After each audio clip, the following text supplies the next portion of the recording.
হরি হরি বল, হরি হরি বন্দে অহং শ্রী গুরু শ্রীযুতপদ কমলম শ্রী গুরু রঙ্গ বৈষ্ণবংশ শ্রীরূপসাগ্রজত সহগণ রঘুনাথমৃতং সাধুত পরিজন সহিতম শ্রী রাধা কৃষ্ণ পাদন সহগণ ললিতা বিশোকামৃত। কৃষ্ণ করুণা সিন্ধু দীনবন্ধু জগৎপতি গোপেশ গোপিকা কান্ত রাধাকান্ত তপ্ত কাঞ্চন গৌরাঙ্গিনী রাধে বৃন্দাবনেশ্বরী বিশ্ববন সুত দেবী প্রণমামি হরি। ওম অখণ্ড মণ্ডলকারং ব্যক্তঞ্জন চরাচরং আত্মদং দর্শিতং জন তস্मै শ্রী গুরবে। ওম অজ্ঞানং তিমিরান্ধস্য জ্ঞানানন্দন শলাকায়া চক্ষুরায়োর্মিলিতং যেন তস্मै শ্রী গুরবে। তুলসী দেব্যৈ প্রিয়ৈ কেশবস্য কৃষ্ণ ভক্তি পদে দেবী সত্যবন্দে নমো। বাঞ্ছা কল্পতরুভ্যশ্চ কৃপা সিন্ধুভ্যেব চ পতিতানাং পাবনেভ্যৈ বৈষ্ণবেভ্যৈ নমো। নারায়ণং নমস্কৃত নরং চৈব নরোত্তমং দেবীং সরস্বতী ততো জয়মুদীর। সর্বসনাতন ভট্ট রঘুনাথ শ্রীজীব গোপদ ভট্ট দাস রঘুনাথ। এই ছয় ঘোষার চরণ করি বন্দন, যা হইতে বিঘ্ননাশ অভীষ্ট। ওম ব্রহ্মণ্যদেবায় ব্রহ্মণহিতায় জগদ্ধিতায় কৃষ্ণায় গোবিন্দায়। হরে কৃষ্ণ। উপস্থিত সাধু সদন বৈষ্ণব মণ্ডলী, আসলে আপনাদের উপর নির্ভর করে আসলে উপবেশন করেছি, কারণ এই অনন্ত অমৃত কথা আপনাদেরকে পরিবেশন করার মতো যোগ্যতা আমার নেই। আপনারা কৃপা করলে হয়তো হইতে পারে, কৃপাবিহীন কিছুই না। আর কৃপা শব্দের অর্থ হলো প্রসাদ। হরে কৃষ্ণ। কৃপাটাই হলো প্রসাদ। কৃপা আপনারা করবেন। মুখং করতে বাচালং পুঙ্গং লঙ্ঘেতে গিরি যৎ কৃপাতমহং বন্ধে পরমানন্দ মাধব। হে মাধব, তুমি কৃপা করলে তোমার প্রসাদে পুঙ্গলোক পর্বত লঙ্ঘন করতে পারে, আবার বোবা লোক কথা বলতে পারে। যেই সময়টা আছে, আজকের সময়টা খুব মূল্যবান সময়, কারণ আগামী দিনকে কেন্দ্র করে আজকের এই অনুষ্ঠান। কিন্তু আগামী দিনের অনুষ্ঠানের মাঙ্গলিক অনুষ্ঠানগুলো আজকেই আরম্ভ হয়ে গেছে। সুতরাং আজকের অনুষ্ঠানের প্রধান যে কাজগুলা কিছু হয়েছে, আরো কিছু বাকি আছে, সেগুলা আপনাদেরকে সময় মতো করতেই হবে। কারণ আপনাদের আগামী দিন হলো এই কলির মহাযজ্ঞ। গৌরাঙ্গ মহাপ্রভু বলছেন নামযজ্ঞ মহাযজ্ঞ। মহাযজ্ঞের অধিবাস আজকে। এই মহাযজ্ঞের জনক যিনি, ইনারা হলেন গৌরনিতাই। জনক মানে এই নামের জন্ম যারা দিয়েছেন।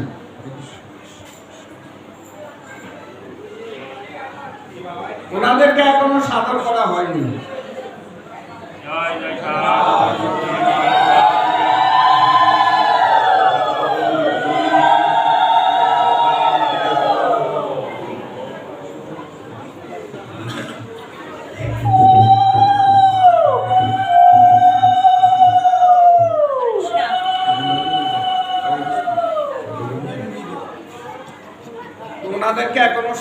করা হয়নি। ওনাদেরকে সাধারণ যদি করা না হয়, আহ্বান করা না হইলে আগামী দিনের কীর্তনটা কেমন হবে? হরে কৃষ্ণ, কেমন হবে? প্রাণহীন।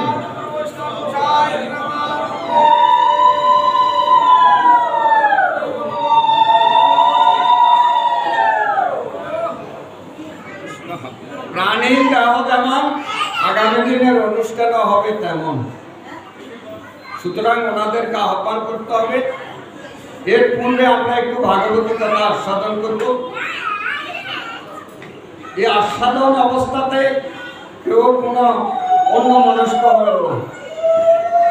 অল্প সময় একটু ধৈর্য সহকারে শ্রবণ করুন, কারণ শ্রবণেই মঙ্গল, শ্রবণটাই মঙ্গল।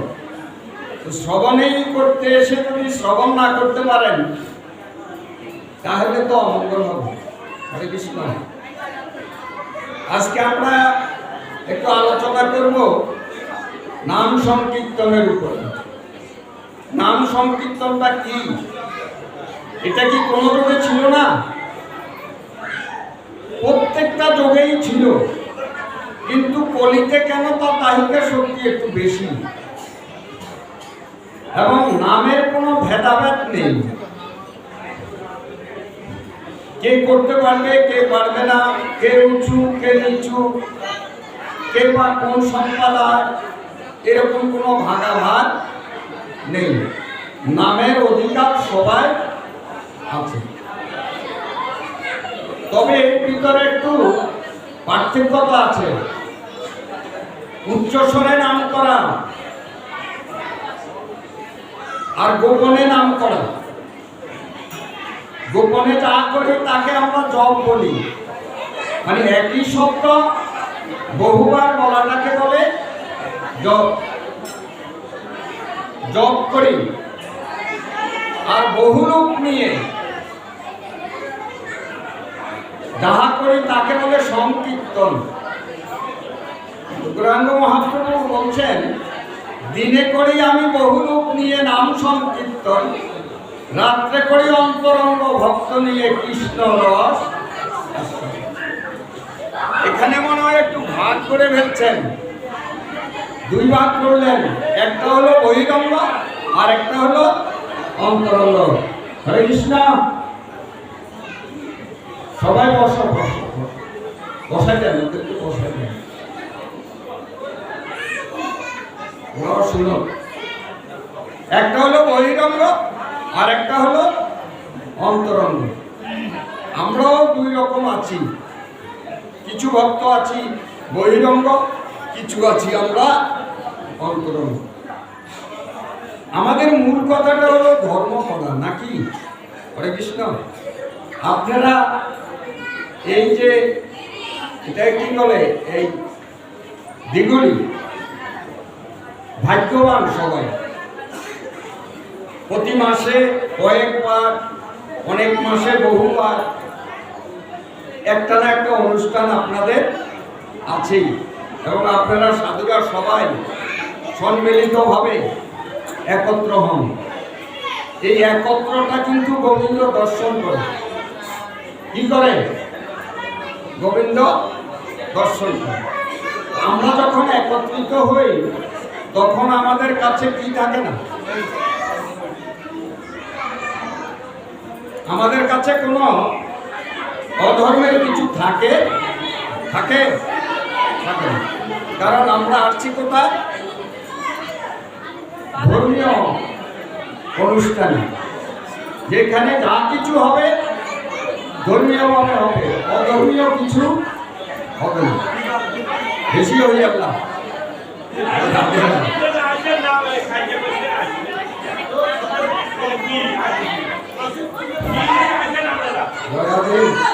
হরে কৃষ্ণ।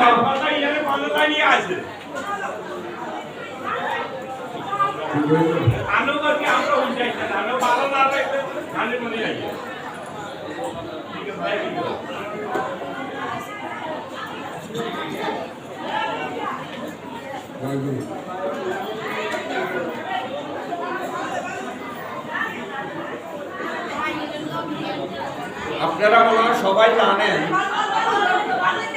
জগায় মাথায় কোন যুগের লোক? হরে কৃষ্ণ। জগাই আর মাথায় ছিল সহদর ভাই নাকি? ইনারা কোন যুগের লোক? কি কলির যুগে? কোন যুগে? সত্য যুগে।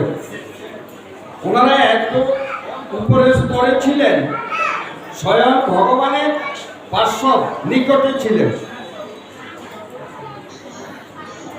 ওনারা এমন একটা যুগে যুগে আসলেন, শেষ উদ্ধারের যুগে তাদের নামকরণ হলো জগাই আর মাধব।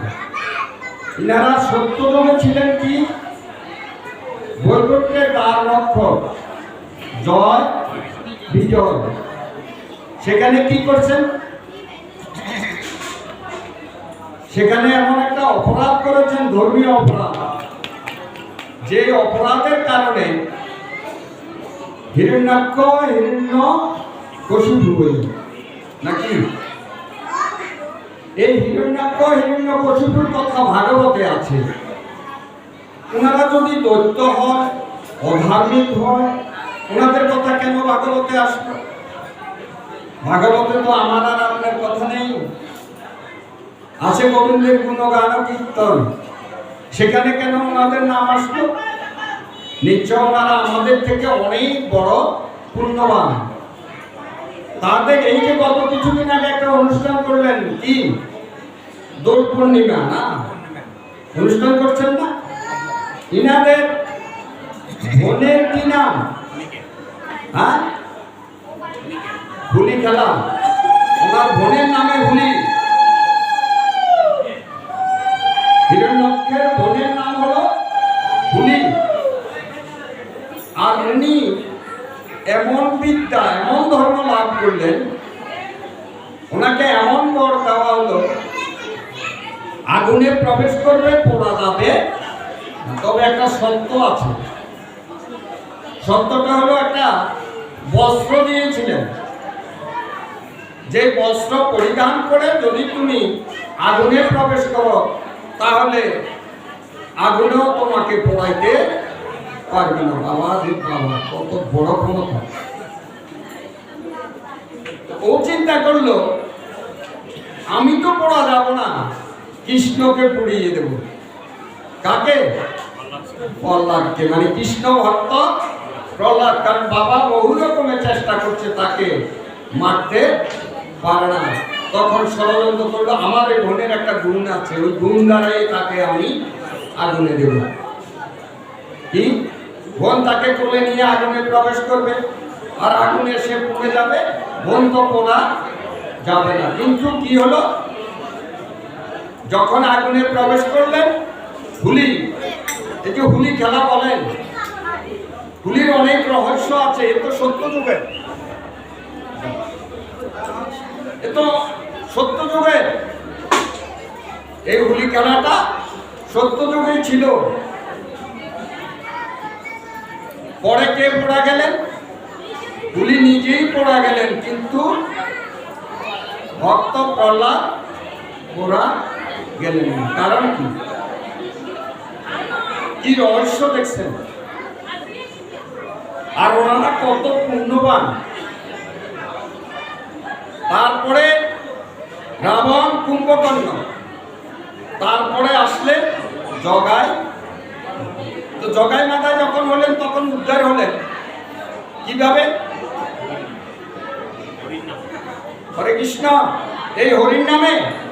তাহলে হরির নামের তো এখানে একটা দায়িকা শক্তি আছে, যে নামে আমাকে উদ্ধার করতে পারে। তো দেখেন, ইনারা নামটা আনলেন যদি নিতাই গৌর, প্রচার করলেন কে? নামটাকে বিতরণ করছে কে? হরিদাস।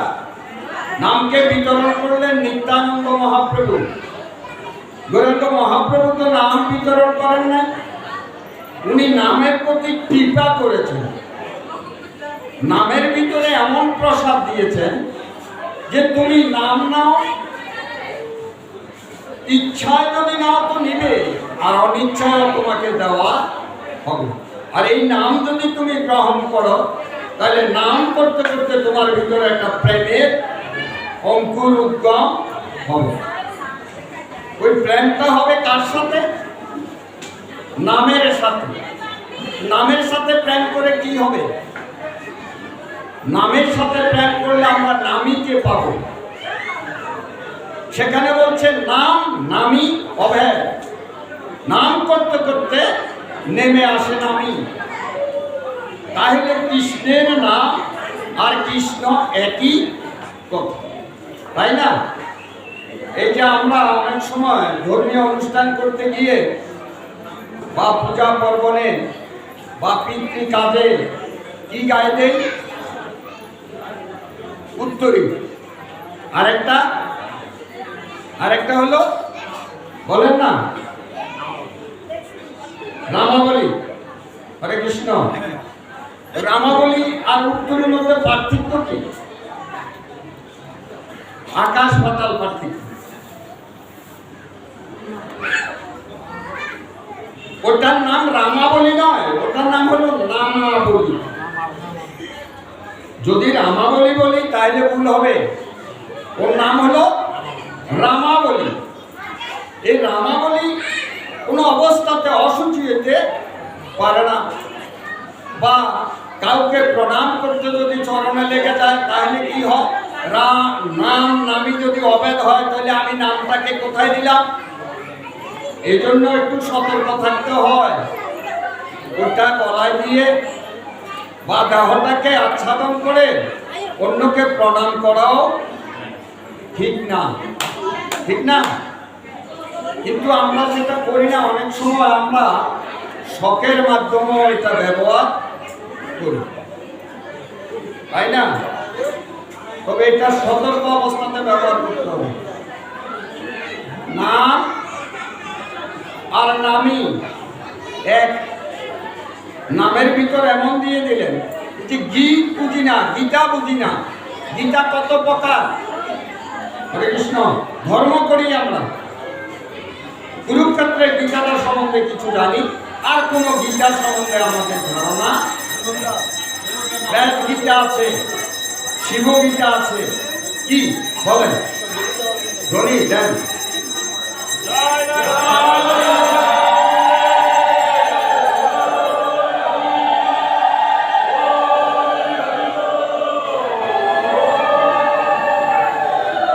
এখন জগাই মাদায় উদ্ধার হলো কোথায়? কলিতে এসে। কি নাম নিয়ে? নাম নেবে না তারা তো কি করে? যেদিকে নাম চায় ওটার থেকে তারা আরো দূরে সরে যায়। নিত্যানন্দ প্রভু ভাবলেন যে এদেরকে নাম আমি দূরে দেব না, এদেরকে নাম দেব আমার চৈতন্য মহাপ্রভু যেই এলাকায় যে গ্রামে আছে ওই গ্রামের ভিতরে তাদেরকে আমি নাম দেব। ওদেরকে আনতে হলে কি করতে হবে? পলিসি করতে হবে।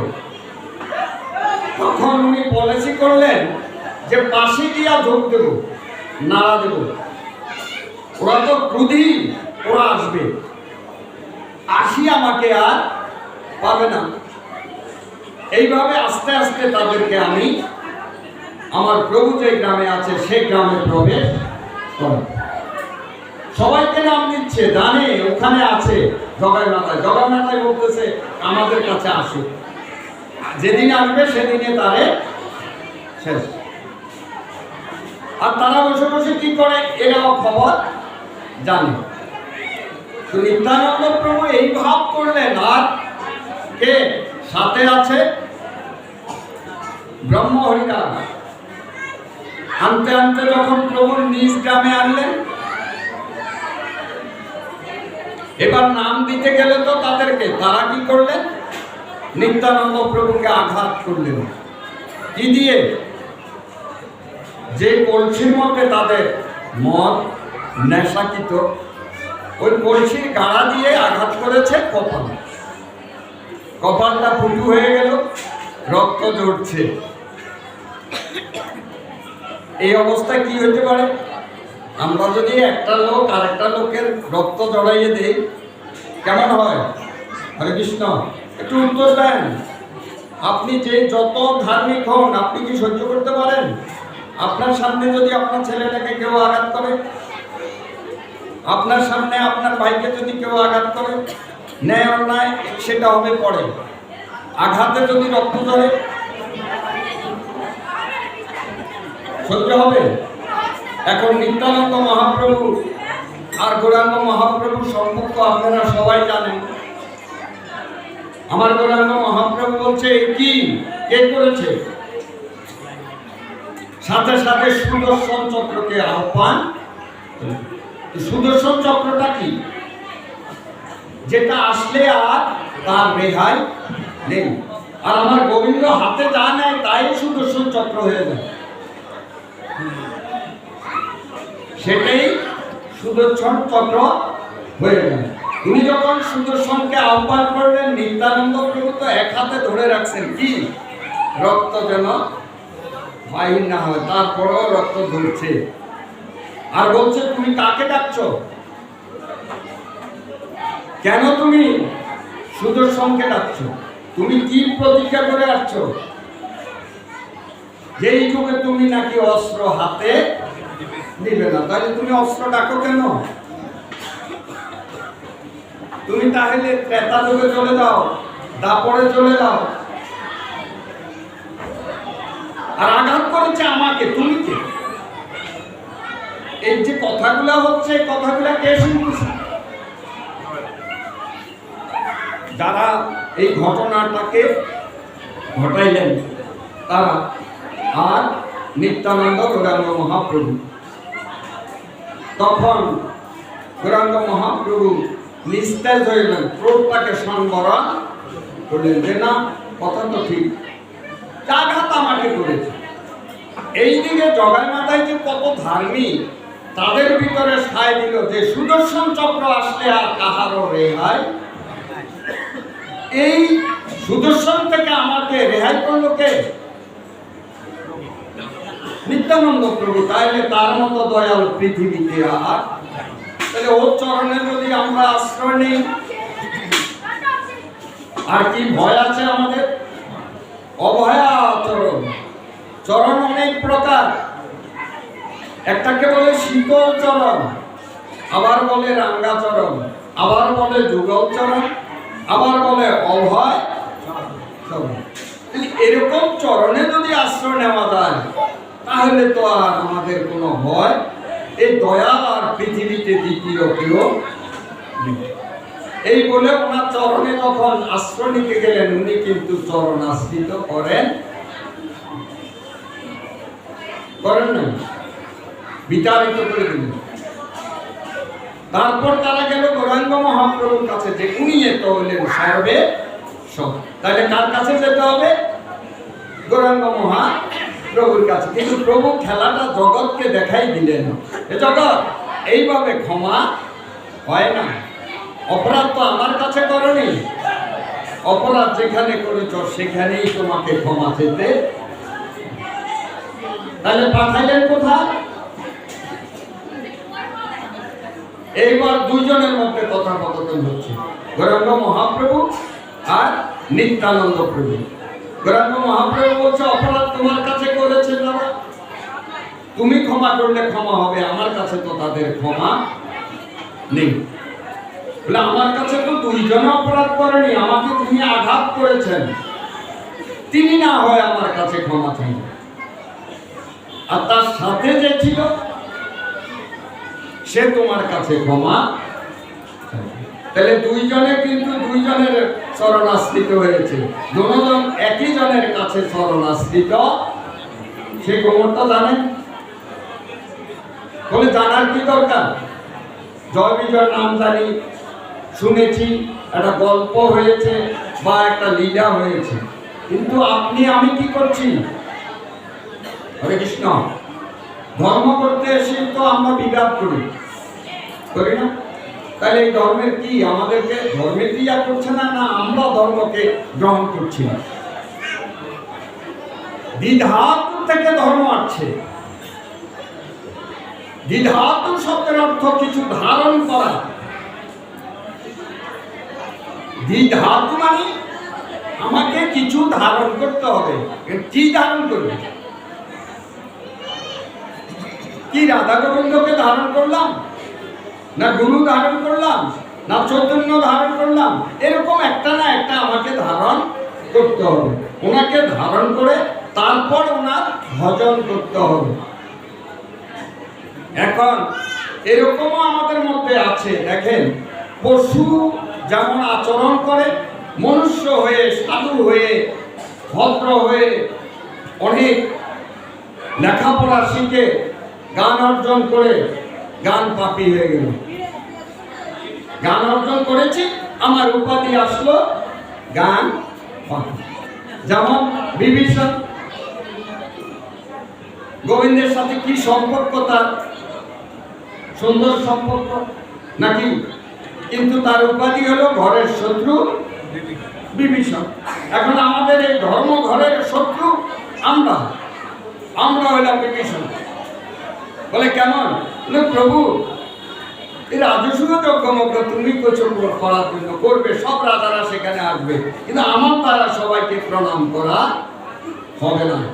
আমি প্রণাম করতে পারবো না, কারণ আমার এই শিরটা একমাত্র তোমার চরণ ছাড়া আর কাহারও চরণে নত হবে। তার উত্তরটা কি? উত্তর কি আসতে পারে? উত্তরে কিছুই আসলো না, কিছুই বললো না, কিন্তু উনি বিজ্ঞান করে দিলেন। গান বিজ্ঞান। উনি কি করলেন? যে আমি তো জগৎকর্তা ভগবান স্বয়ং, আমিও জানি আমার উপরে আর কিছু নেই, কিন্তু দেখো আমি ভক্তের কাছে মাথা নত করি। কার কাছে? ভক্তের কাছে আমিও মাথা নত করি।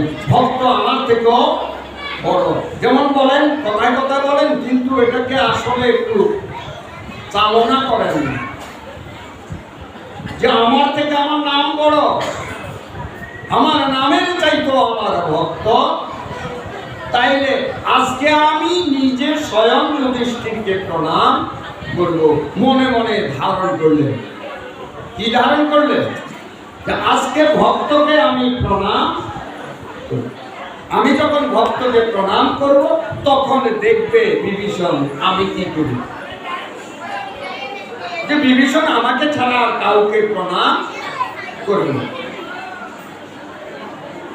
কিন্তু আমি স্বয়ং আজকে এই আসরে আমি ভক্তের চরণে মাথা নত করব।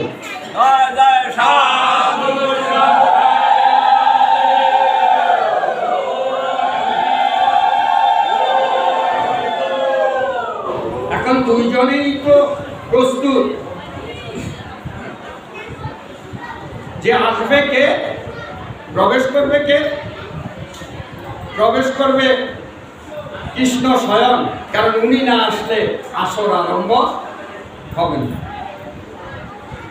আর যুধিষ্ঠির রেডি, আমার কৃষ্ণ কখন আসবে, আমি ওনাকে প্রথম দর্শন করেই যেন একটা অষ্টাঙ্গে প্রণাম করতে পারি। তো যাক, অনেক লীলা হলো। ঢুকতেই তাকে বুঝাই দিলেন 4টি গেট, সব গেটে বাধা। কৃষ্ণের জন্য নয়, ওনার সাথে যে বিভীষণ ছিলেন, বিভীষণের জন্য অনুমতি নেই। তারপর আর কি করবে? পরবর্তীতে প্রবেশ করলেন, একটা গেটে অনুমতি হলো। প্রবেশ করার সাথে সাথে কি হলো? দূর থেকে কৃষ্ণ প্রণাম করলেন। কাকে? যুধিষ্ঠিরকে। এখন বিভীষণ ভাবতেছে, বাবা, আমি যার চরণে মাথা নত করবো, ইনি আরেকজনের চরণে মাথা নত করলেন। ওনার উপর তো আর কেউ নেই, আমি এখন কি করতে পারি? তাহলে আমার কি করা উচিত? আমিও যেন সেখানে মাথা নত। তো আমাদের মাথা নত হলো অনেক প্রকার। কিছু পাওয়ার জন্য হলে কিন্তু আমরা অত্যন্ত নিকৃষ্ট জায়গায় মাথা নত করি। আর যদি কিছু না পাওয়া যায় সেটা অতি উৎকৃষ্ট হলো সেখানে মাথা নত হয়। এ হলো আমাদের কি চরিত্র। কি চরিত্র? কেন? এগুলো তো প্রথম থেকে আছে, এগুলো আমাদের গুণ। 3টা গুণ নিয়ে আমি জন্ম নিয়েছি। এই গুণগুলোকে অতিক্রম করা, সত্যটাকে ধারণ করা, এটাই হলো ধর্ম। কিন্তু সত্যটা খুঁজে তো আমি পাচ্ছি না। তা আপনাদের মধ্যে কি গন্ডগোল আছে? এরকম ঝগড়াঝাটি হয়, অনেক জায়গায় হয়, অনেক জায়গায় মাথা ফাটাফাটি হয়, অনেক জায়গায় ডাক্তার আনতে হয়, সিলাই হয়। সাধু সাধুকে দেখতে পারে না কেন? এটা কি ওই পূর্ব থেকে বৈষম্য? যে ফকির ফকির দেখতে পারে না, বৈষ্ণব বৈষ্ণব দেখতে পারে না, ব্রাহ্মণ ব্রাহ্মণকে দেখতে পারে না, সাধু সাধুকে দেখতে পারে না, এরকম আচরণ তো আপনাদের মধ্যে নাই। আছে? হরে কৃষ্ণ। আছে? থাকা উচিত নেই। যদি থাকে তাইলে তো উচিত নয়। লজ্জা তো আমাদের এই ধর্মীয় ব্যাপারে কোনো হিংসা, লজ্জা, ভয় এই 3 থাকিতে নয়। এই 3 থাকলে গোবিন্দকে লাভ করা যাবে না, মূল প্রসাদ পাওয়া যাবে না। কেননা যদি আমার কাছে ঘৃণ থাকতো, যদি কালিদাসের কাছে ঘৃণ থাকতো, তাহলে কালিদাস ওই উচ্ছিষ্ট গর্ভ থেকে মহাপ্রসাদ কখনো পেত। এইগুলো তো আপনাদের কুটস্থ, এগুলো আপনারা জানেন। আপনারা ভাগবত নিয়ে খেলা করেন, কিন্তু মাঝে মাঝে শুনি আপনাদের মধ্যে একটা কলহ। এগুলো কিন্তু আসলে কঠিন কোনো কলহ নয়, এগুলো হলো আমাদের চারিত্রিক ঘটনা, কলহ।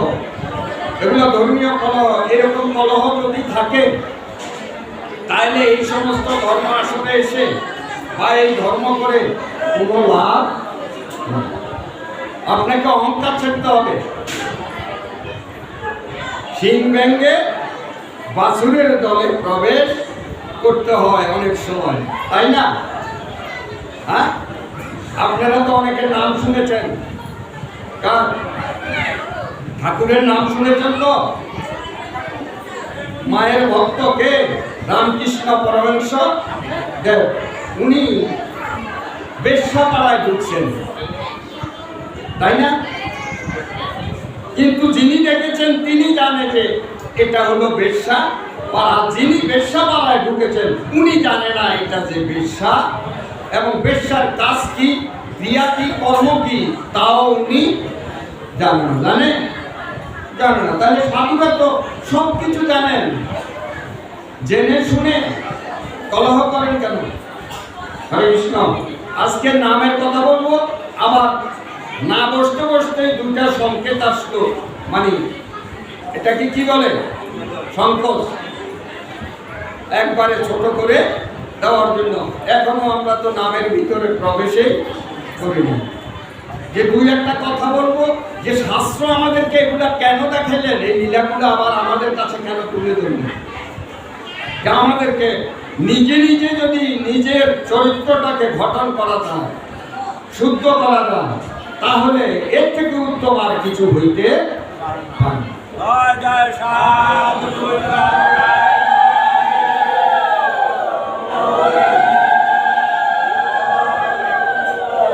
আমরা জানি মহতেরা যে পথে করেছে গমন, আমরা সেই পথটাকে কি ফেলে দেব না, সেই পথে আমরা করব গমন। তো আপনারা মহতেরা যদি আমাদেরকে উল্টা পাল্টা পথে ঘুরান তাইলে কি হইতে পারে? হরে কৃষ্ণ। তাইলে তো ভুল হতে পারে। এই ভুল পথে কেন ঘুরাবেন? কলহ রাখবেন না। যদি কারোর সাথে কারো কোনো কলহ থাকে, আমি বলবো এগুলা কিছুই না, এগুলা কোনো অর্থের ব্যাপার নয়। এগুলা হলো আমাদের একমাত্র ক্রোধের ব্যাপার। এগুলা একত্র হয়ে যান এবং যে ভুল করেছে তাকে ভুলটা ধরিয়ে দিন। ভুলের বিচার করার কোনো প্রয়োজন নাই। যাহা চলে গেছে চলে গেছে। এটাকে যদি টানতে যান তাহলে বিচার করতে পারবেন। এরকম না করে আজকে দেখেন এই জগাই মাথায় দুইজনের চরণ আশ্রিত হয়ে গেলেন, কিন্তু অপরাধ করেছে বুঝতে পারছে, যার জন্যই চরণ আশ্রিত। এমন চরণ আশ্রিত হয়েছে যে এই চরণে যদি একবার আশ্রয় নিতে পারি তাহলে পৃথিবীর এমন কোনো শক্তি নাই আমাদেরকে কিছু করতে পারে, যাকে বলে অভয়া চরণ। এই যে শাস্ত্রে বলছে গুরুটাকে ত্যাগ করে বহিষ্কার করে দেয়, তার কোনো পথ নেই। আর কৃষ্ণ যদি কাউকে বহিষ্কার করে তাহলে গুরু তার টিকাইয়া রাখতে। তাই বলছে কৃষ্ণ রুষ্ট হইলে গুরু রাখিবারে পারে, গুরু রুষ্ট হইলে কৃষ্ণ রাখিবারে। তাহলে নিত্যানন্দ মহাপ্রভু তো গুরু না, নিত্যানন্দ মহাপ্রভু তো কৃষ্ণ না। কৃষ্ণ হলেন গৌরাঙ্গ মহাপ্রভু। কারণ আপনারাও আজকে কীর্তন গাইছেন, যে ক্যাসেট কীর্তনটা চলছিল, ক্যাসেটে যদি গৌর না হইতো কৃষ্ণ পাইতাম গৌর। তাহলে গৌরে হলো কৃষ্ণ, গৌরে হলেন রাধারানী। উনি দুইয়ে এক, ওনার এমন পাওয়ার, দুইটা পাওয়ার উনি একত্রে হয়ে গেলেন। নাম সম্বন্ধে আমরা একটু আস্বাদন করি। আর কি বলবো, আপনারা তো জ্ঞানী। হরে কৃষ্ণ। সময় অতি কম, সংকীর্ণ। হ্যাঁ,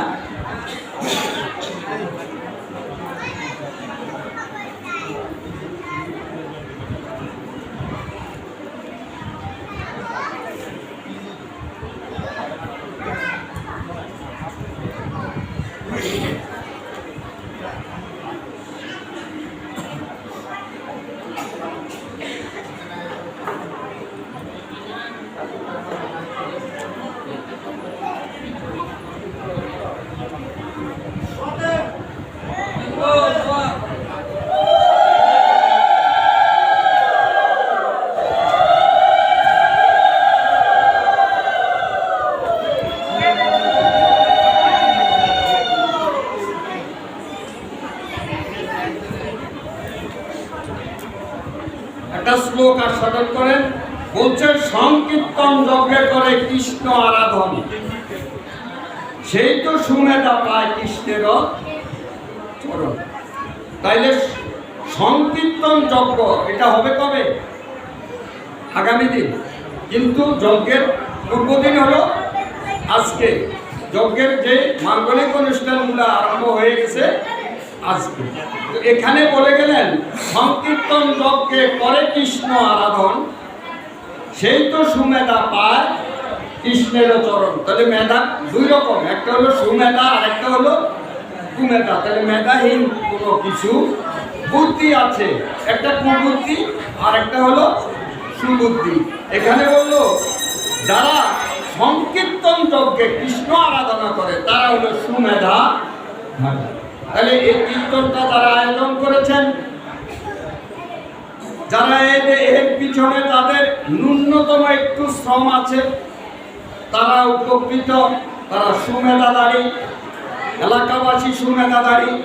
এবং এই মন্দির অত্যন্ত ভাগ্যবান, মন্দিরের কারণেই তো কীর্তনটার আগমন। যদি মন্দির না থাকতো হয়তো কীর্তনের আগমন হতো না। বাৎসরিক বলেন বা প্রতিষ্ঠাতা বলেন বা যেই দিনে হোক, যেই কারণে হোক, আজকে এই আয়োজনটা, আগামী দিনের এই আয়োজনটা হলো এই আপনারা সবাই সুমেধাধারী। তো এখানে বললেন যজ্ঞ, সংকীর্তন যজ্ঞ, নাম সংকীর্তন দ্বারা পূজা করুন।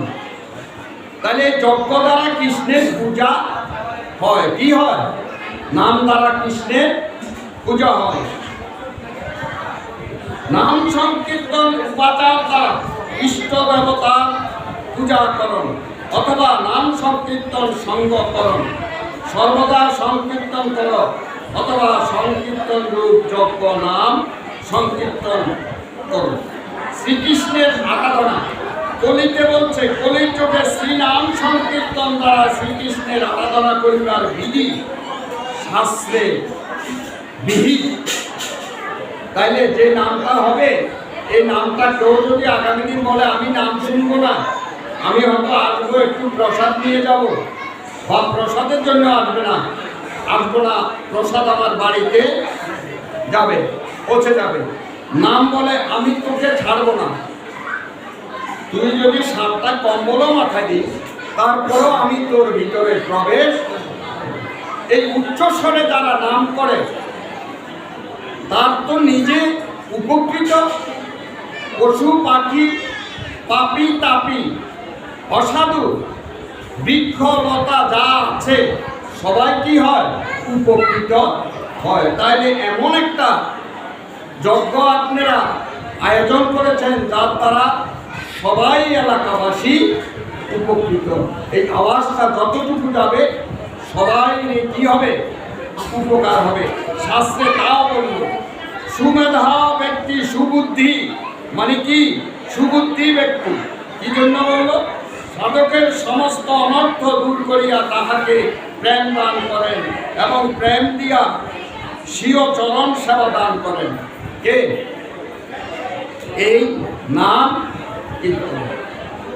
বলছে আমার 2 অক্ষরের নাম যে ভক্ত মুখ দিয়ে উচ্চারণ করে তার এই চক্ষু দিয়ে 2 ফোঁটা অশ্রুজল নির্গত হয়, আমি তার কাছে চিরকাল ঋণী হয়ে।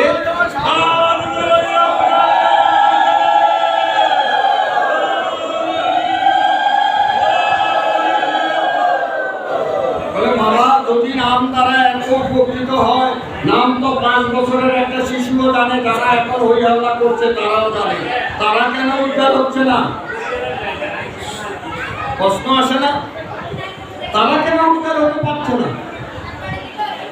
এখানে এসে গৌরাঙ্গ মহাপ্রভু বলছেন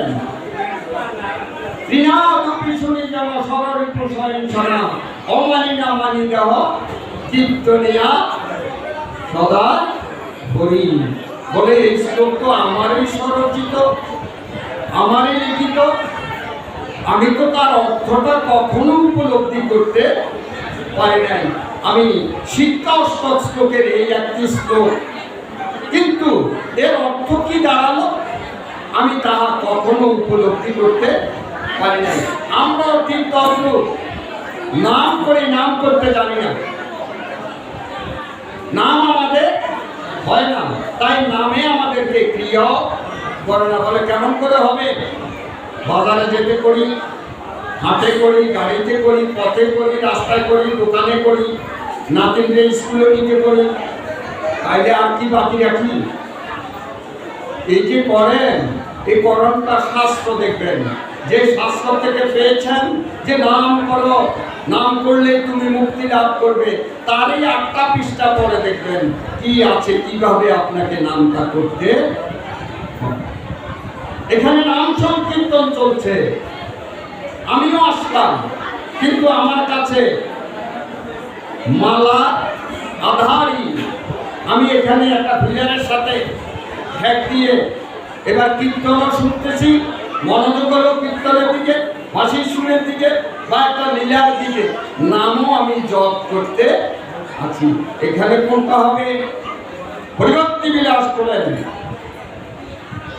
হরিভক্তি বিলাসে পাবেন, সত্র বিলাসে দেখবেন উল্লেখ করা আছে যে আপনাকে কিভাবে নাম করতে হবে। নাম করুন, রাত্রে কি নাম করার কি কতটুকু, দিনে কতটুকু, আপনার সংকল্প কতটুকু, আপনি কতবার জপ করবেন। আর এখানে হচ্ছে নাম সংকীর্তন, কোনটার পাওয়ার বেশি? যেটা আমি চুপে চুপে জপ করছি, এটাকে বলছে শাস্ত্রে স্বার্থপর, কারণ সে শুধু তারই জন্য। আর যে বৃহৎটা হচ্ছে এটা বিশ্ব শান্তির জন্য। কালকে যে যজ্ঞ হবে সেটা কার জন্য হবে? তাইলে এখানে কেউ বাছাবাছি আছে, এখানে ছোট বড় আছে, সাধু অসাধু আছে, এখানে যখন আসছেন তখন সেখানে এই নামটাই শুনুন।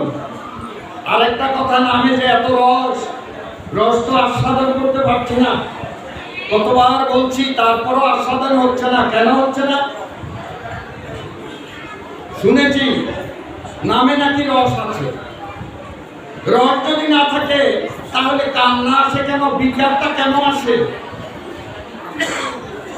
কি ঝালে, ঝাল খেলে তো চোখে দিয়ে কি পড়ে, জল পড়ে।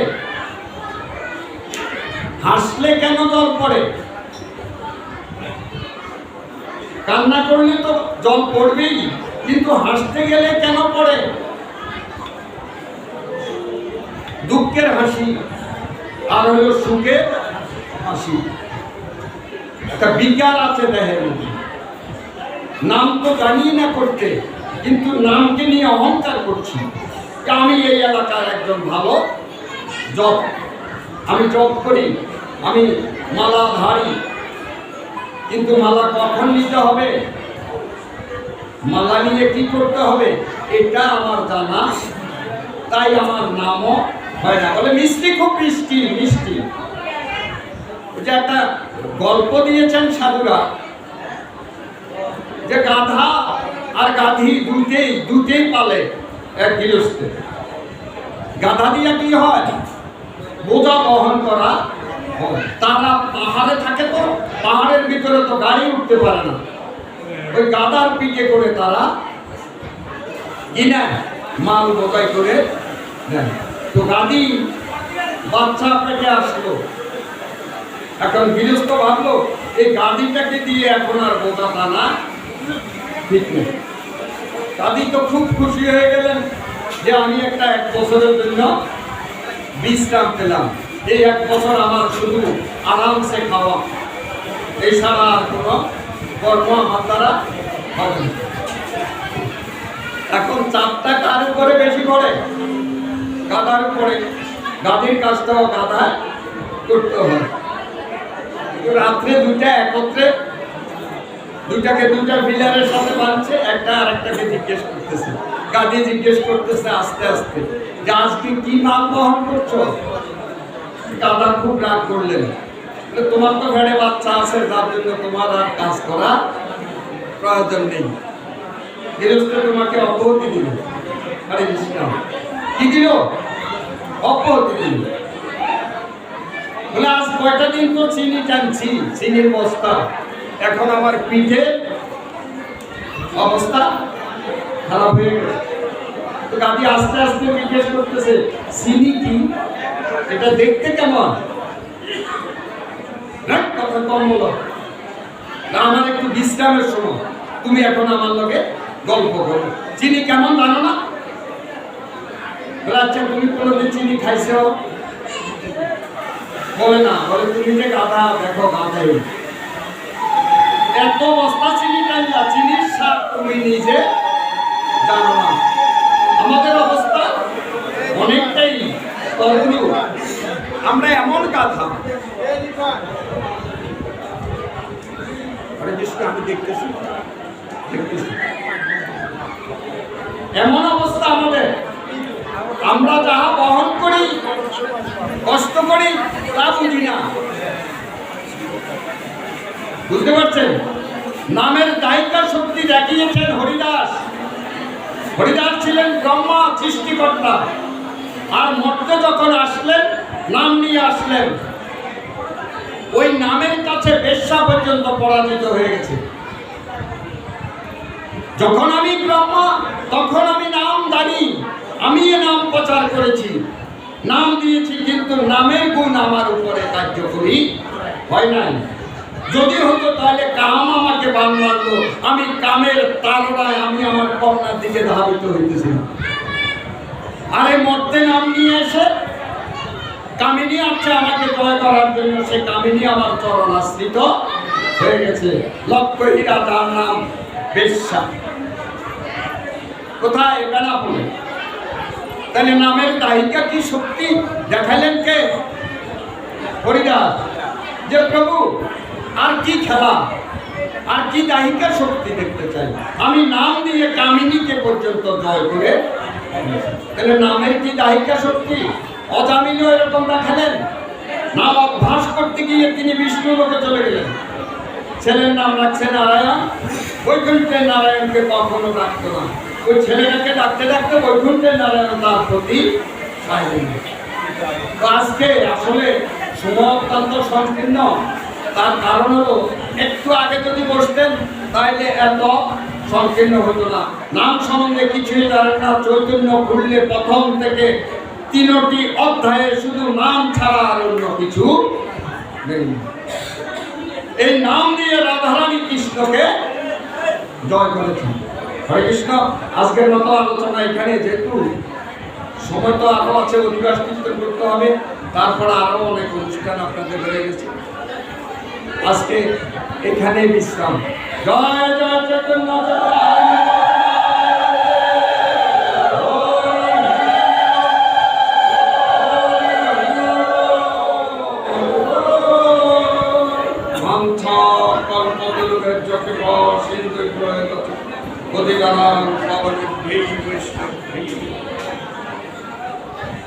কৃষ্ণ।